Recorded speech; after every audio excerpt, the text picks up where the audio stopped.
ಹಂಗ ಮಾತಾಡ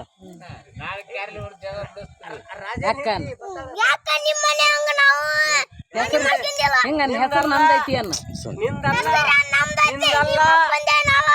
ಅದು ನಮ್ದು ಹೆಸರು ಯಾಕಲ್ಲ ಹೆಸರು ರಾಜಂದ ಐತಿಲ್ಲ ಹೆಸರು ನಿಂದ ಏನೈತೆ ನಮ್ ರಾಜಂದ ಅದು ನಮ್ ತಮ್ಮಂದ ನೀ ನಾಟಕ ಮಾಡ್ಬೇಡ ನೀ ಸೆರೆ ಕುಡ್ದಿದ್ದಿ ನಾ ಸೆರೆ ಕುಡ್ದಿಲ್ಲ ಮನೆ ನಂದ ಅನ್ನೋದು ಬರೀ ತಡಿ ಇವಂಗ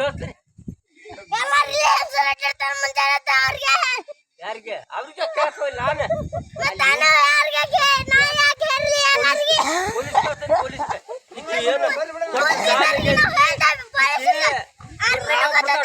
ನೋಡ್ರಿ ಹೇಳ್ತಾನೆ